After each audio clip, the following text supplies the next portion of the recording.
인플레이션 유발 효과가 있습니다. 지역화폐 시스템이 사실 채권과 똑같은 겁니다. 녹색 달러라는 이름으로 지역 통화로서 시작이 되었는데요. 코인의 기원이 되는 그런 시스템은 이미 1983년도에 나왔던 시스템입니다.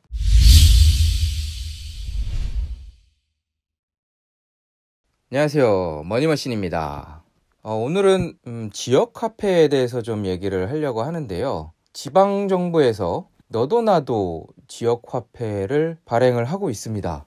각 지방정부라 함은 시도 되고요. 성남시에서도 지역화폐를 발행을 했고, 그 다음에 구에서도 지금 발행을 하고 있습니다. 노원구에서는 또 봉사활동이나 이런 것들을 했을 때 포인트로 지역화폐를, 노원이라는 지역화폐를 또 지급을 하고 있습니다. 블록체인 기반을 적용했다라고 하고요. 이렇게 해서 물건을 구매할 때 가맹점에서 구매를 하게 되면 일정 금액 10%를 할인을 해준다. 노원으로, 지역화폐인 노원으로 결제가 될 수 있도록 해주겠다라는 거죠. 포인트 같은 개념인데, 가령 1,000원짜리를 사게 되면 10%인 100원이 노원 화폐, 지역화폐인 노원으로 결제가 되고, 나머지 900원만 실제 화폐로 결제를 하면 되는 시스템입니다. 이게 이제 조금 빨리 시작된 경우고요. 지금 거기 외에도 각 지역 정부에서 여러 가지 지역화폐를 발행을 하고 있습니다. 위기지역 군산에는 지역화폐를 최근에 710억을 발행해서 이런 것들을 군산 지역에서 활용할 수 있도록 하겠다 라고 지금 하고 있는데요. 인천에서는 또 인천어라는 화폐를 또 발행을 했습니다. 각 지역에서 이렇게 지역 화폐를 발행하는 이유는 사실 지역에 머무르는 그런 화폐들이 지역에서 쓰였으면 좋겠다라는 의미거든요. 그런데 이렇게 각 지역 화폐들이 사실은 블록체인 기반을 적용하고 있다라고 해서 또 이슈가 되고 있는 겁니다. 그래서 이제 블록체인을 믿는, 코인을 믿는 분들은 드디어 블록체인 기반의 지역 화폐들이 나와서 코인 시장이 인정을 받았다, 또 이런 얘기들을 하시는데, 사실이 아니죠. 사실 지역화폐가 지역 정부에서 마음대로 발행할 수 있는 권한이 있습니다. 그렇다 보니까 이 틈새를 또 활용해서 그 각 코인을 하고자 하는 그 코인 사업자들이 우리 코인을 적용해 달라라고 어떻게 보면 로비 같은 걸 하는 거죠. 우리의 화폐, 그 코인이 좋으니 너네 지역화폐에 우리 코인 기능 시스템을 써달라라고 이렇게 하는 건데, 이게 사실 문제가 많습니다.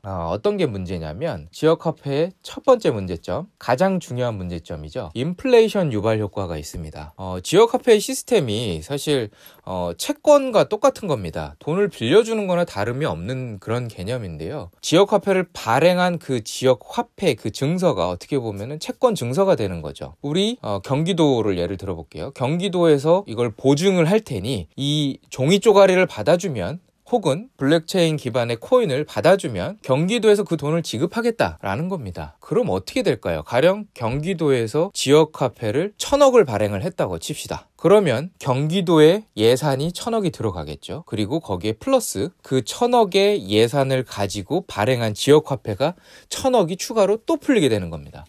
그러면 2배의 인플레이션 효과가 발생하게 되는 겁니다.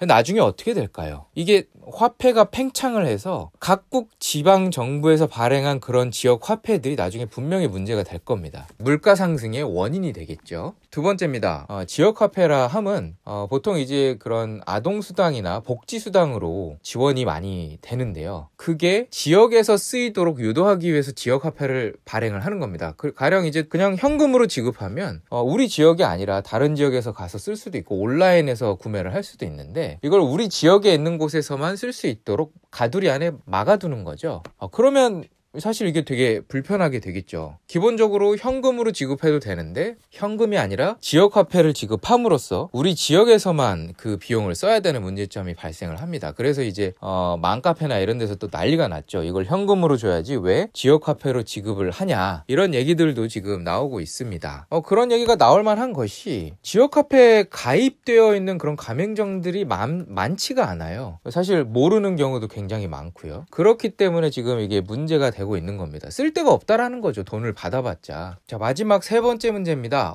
지역 화폐는 사실 이미 검증이 된 실패된 화폐라고 보시면 됩니다.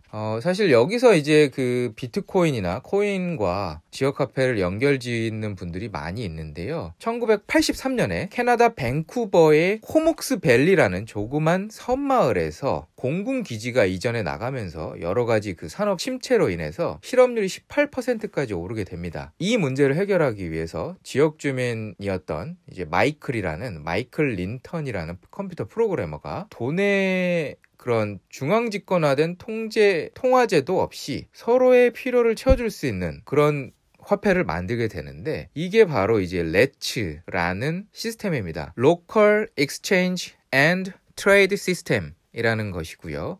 이게 이제 녹색 달러라는 이름으로 지역 통화로서 시작이 되었는데요. 컴퓨터 프로그램을 이용해서 그 지역 주민 사이에 물건과 기술 서비스를 서로 교환하도록 해서 4년 동안 총 발행액이 35만 달러에 이르게 됩니다. 사실 이게 그 지역 내 상호 교환을 통해서 수입을 얻고 새로운 일자리를 창출하긴 했는데요. 그게 만약에 굉장히 좋은 시스템이었다라고 하면 현대에까지 전해져서 지금도 활용이 되겠죠. 근데 이 레츠라는 화폐 시스템은 지금은 쓰이지 않고 있습니다. 거래 조건은 당사자 협상에 의해서 정해지고, 레츠의 회계 관리는 모든 거래를 기록하고 모든 회원에게 공개하는 것을 원칙으로 합니다. 그렇기 때문에 이런 것들이 이제 블록체인에서 활용하는 그런 코인과 같다라고 이제 얘기들을 하는데, 1983년에 나온 시스템입니다. 그러니까 코인의 기원이 되는 그런 시스템은 이미 1983년도에 나왔던 시스템입니다. 그래서 이미 검증된 실패작이라는 거죠. 그렇기 때문에 지금 코인 시장은 성공할 수 없다. 그리고 지역 화폐 또한 여러 가지 문제점을 낳고 실패할 것이다 라는 게 제 의견입니다. 네, 오늘은 또 지역 화폐에 대한 얘기를 했는데요. 사실 뭐 지역 화폐에 대해서는 여러 가지 뭐 이점도 있긴 합니다. 다만 지금 너무 남발이 되고 있는 거죠. 블록체인의 코인 시장과 맞물려서 각 지역에서 구마다, 도마다, 시마다 이거를 너무 남발해서 발행을 하고 있는 실정입니다. 그러면 어떻게 된다고요? 통화가 팽창하게 됩니다. 당연히 인플레이션이 발생하고, 이렇게 풀린 돈들은 어떤 것들의 가치를 높일까요? 자산의 가치를 높이게 됩니다. 부동산, 그리고 주식, 이런 실물 자산의 가치를, 실물 자산의 가격을 또다시 높이게 될 것입니다. 인플레이션 시장은 아직 끝나지 않았습니다. 네. 오늘은 지역 화폐에 대해서 했는데요. 이 정도로 마치고 다음에 또 다른 좋은 내용으로 찾아뵙도록 하겠습니다. 오늘 내용이 도움이 되었다면 구독과 좋아요 눌러주시고, 지역 화폐에 대해서 궁금하신 분들 있다면 공유해주세요. 그리고 이제 그 코인 시장에 대해서 이 획기적인 기술이다, 여태까지 이 화폐 역사에서 이런 시스템은 없었다 라고 거짓말하는 분들이 있다라면 이미 1983년도에 나왔던 시스템이라는 것을, 이 영상을 공유해 주시기 바랍니다. 네, 고맙습니다.